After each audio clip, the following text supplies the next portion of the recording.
E sejam bem-vindos a mais um Podcastzando. Eu sou Isabelle e estou aqui com a Brenda e Gabriele Gomes. E hoje a gente vai conversar um pouco sobre o reinado da Rainha Elizabeth I. Bom, para começar, o governo da Rainha Elizabeth foi uma das lideranças mais conhecidas da história pelas suas medidas políticas na Inglaterra e sua luta contra o catolicismo. O rei Henrique VIII ficou famoso não pelo simples fato de ser um rei, mas pelos casamentos polêmicos que ele teve em busca do tão sonhado herdeiro. Ele nasceu em 28 de junho de 1491, foi o sexto filho de Henrique VII e Elizabeth de York. O segundo monarca da dinastia Tudor exerceu amplo poder político. Dentre as principais medidas de seu governo, destacou a ruptura com a Igreja Católica e a criação de uma nova religião, o anglicanismo. O início da polêmica com o catolicismo veio em seu primeiro casamento com a espanhola Catarina de Aragão. O rei queria um menino para ser o seu sucessor ao trono. Entretanto, sua primeira esposa deu à luz a uma menina cujo nome era Mary. Isso levou o rei inglês a procurar uma nova esposa para se casar novamente e conseguir seu objetivo, que era um herdeiro. Só que para Henrique pudesse se divorciar, ele teria que obter a autorização do Papa Clemente VII. Este momento ficou conhecido por Questão Real. Dizem os historiadores que o principal motivo para o Papa não ter permitido o divórcio do rei foi o fato de Catarina ser tia do imperador Carlos V, que apoiava a Igreja no combate aos luteranos. Mesmo não obtendo a permissão do Papa, Henrique VIII tomou uma iniciativa em 1534. O parlamento proclamou o ato de supremacia em que o rei criou sob seu poder a religião anglicana. Feito isso, Henrique VIII conseguiu o divórcio e se casou com Ana Bolena, com a qual esperava ter o herdeiro. Porém, ela, assim como a primeira esposa, deu-lhe uma filha que teve por nome Elizabeth.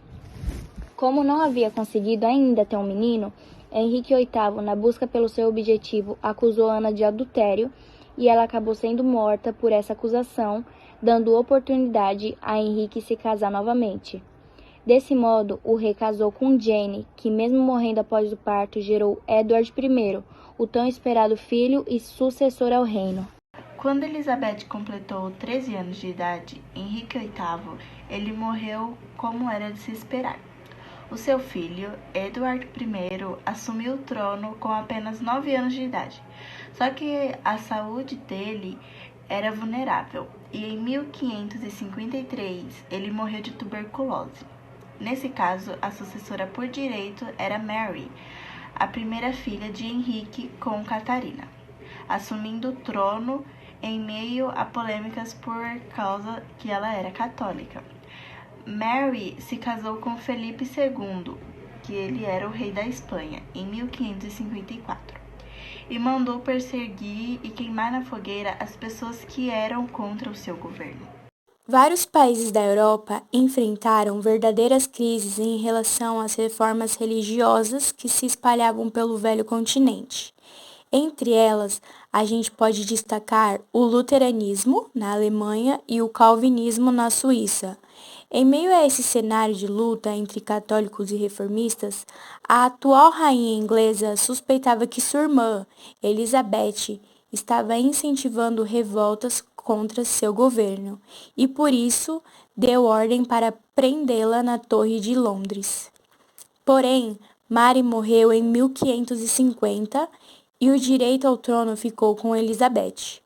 Surpreendendo em seu governo, a nova rainha adotou medidas para melhorar a economia inglesa e também de impedir possíveis invasões de países inimigos. Que o reinado de Elizabeth ganhou seu lugar especial a gente já sabe, mas uma coisa que se destacou muito foi os investimentos na indústria inglesa, a expansão econômica através da Companhia das Índias e o desenvolvimento do campo das artes e da literatura, como as publicações dos romances de alguns atores, entre eles William Shakespeare, Edmund Spenser e Christopher Marlowe. Com essas atitudes, a rainha inglesa inaugurou um momento áureo para sua nação. O reinado da rainha Elizabeth, de 1533 a 1603, se destacou muito por causa do apoio que ela recebeu de seus súditos e por complementar a obra reformista de seu pai, Henrique VIII, exigindo que o anglicanismo fosse tomado novamente como a religião oficial da Inglaterra, já que sua antecessora havia colocado o catolicismo como principal religião. Além disso, ela tomou medidas pragmáticas, tentando assimilar características também do calvinismo para que ela não possa dividir questões de crença. Dividiu o reino por questões de crença. Ela estabeleceu acordos para evitar possíveis conflitos e deu voz aos católicos no parlamento para que não houvesse uma guerra civil. Mesmo assim, ocorreram confrontos religiosos com os católicos, como o de 1569, que foi muito violento. A rainha Elizabeth, além de enfrentar uma delicada relação com a Igreja Católica, teve um confronto bem ruim imposto pelo rei espanhol Felipe II, que acabou perdendo a guerra. O conflito ficou conhecido pelo governo inglês como castigo protestante aos espanhóis. Conhecida também por ser a Rainha Virgem, Elizabeth, que nunca se casou nem deixou herdeiros, permaneceu no poder até sua morte em 1603, encerrando a dinastia Tudor.